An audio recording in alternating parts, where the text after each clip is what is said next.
অর্জুন সিংকে TMC candidate না করায় অর্জুন সিং আবার বিজেপির টিকিটে দাঁড়ায় এবং টিএমসির টিকিটে দাঁড়িয়েছিলেন পার্থ ভৌমিক, সিপিএম এর টিকিটে দাঁড়িয়েছিলেন দেবদূত ঘোষ। চলুন দেখে আসি ব্যারাকপুর লোকসভার 7টি বিধানসভা হিসেবে ফলাফল। 1. আমডাঙ্গা বিধানসভা। এখানে বিজেপি অর্জুন সিং পেয়েছে 69,227টি ভোট, টিএমসির পার্থ ভৌমিক পেয়েছে 1,04,500টি ভোট, সিপিএম এর দেবদূত ঘোষ পেয়েছে 16,811টি ভোট, নোটায় পড়েছে 1382টি ভোট। এখানে টিএমসি 35,273 ভোটে এগিয়ে। 2. ভাটপাড়া বিধানসভা। এখানে বিজেপির অর্জুন সিং পেয়েছে 58,084টি ভোট, টিএমসির পার্থ ভৌমিক পেয়েছে 40,621টি ভোট, সিপিএম এর দেবদূত ঘোষ পেয়েছে 4,592টি ভোট, নোটায় পড়েছে 1,419টি ভোট। একমাত্র ভাটপাড়া বিধানসভা বিজেপি 17,463 ভোটে এগিয়ে।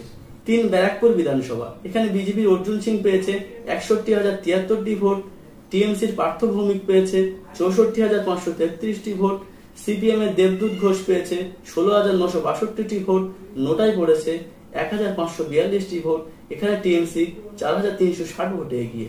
4. নোয়াপাড়া বিধানসভা। এখানে বিজেপির অর্জুন সিং পেয়েছে 74,878টি ভোট, টিএমসির পার্থ ভৌমিক পেয়েছে 86,737টি ভোট, সিপিআইএম এর দেবদূত ঘোষ পেয়েছে 24,497 ভোট, নোটায় পড়েছে 1,982টি ভোট। এখানে টিএমসি 11,859 ভোটে এগিয়ে।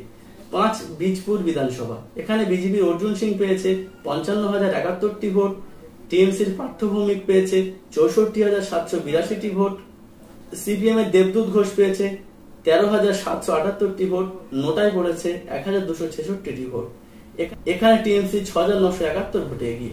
জগদ্দল বিধানসভা। এখানে বিজেপির অর্জুন সিং পেয়েছে 75,979টি ভোট, টিএমসির পার্থ ভৌমিক পেয়েছে 81,963টি ভোট, সিপিএম এর দেবদূত ঘোষ পেয়েছে 17,473টি ভোট, নোটায় পড়েছে 1,823টি ভোট। এখানে টিএমসি 5,984 ভোটে এগিয়ে। 7. নৈহাটি বিধানসভা। এখানে বিজেপি অর্জুন সিং পেয়েছে 59,872টি ভোট, টিএমসির পার্থ ভৌমিক পেয়েছে 75,390টি ভোট, সিপিএম এর দেবদূত ঘোষ পেয়েছে 14,925টি ভোট, নোটায় পড়েছে 1,629টি ভোট। এখানে টিএমসি 15,518 ভোটে এগিয়ে। পোস্টাল ভোটে অর্জুন সিং পেয়েছে 1,609টি ভোট, পোস্টাল ভোটে পার্থ ভৌমিক পেয়েছে 1,745টি ভোট, পোস্টাল ভোটে দেবদূত ঘোষ পেয়েছে 27টি ভোট, পোস্টাল ভোট নোটায় পড়েছে 39টি ভোট। এখানে টিএমসি 136 ভোটে এগিয়ে। ব্যারাকপুর লোকসভায় মোট প্রাপ্ত ভোট। ব্যারাকপুর লোকসভায় বিজেপির অর্জুন সিং পেয়েছে 5,55,793টি ভোট, টিএমসির পার্থ ভৌমিক পেয়েছে 5,20,231টি ভোট, সিপিএম এর দেবদূত ঘোষ পেয়েছে 1,09,564টি ভোট, নোটায় মোট পড়েছে 11,082টি ভোট। ব্যারাকপুর লোকসভায় টিএমসির পার্থ ভৌমিক 64,438 ভোটে জয়ী হয়েছেন।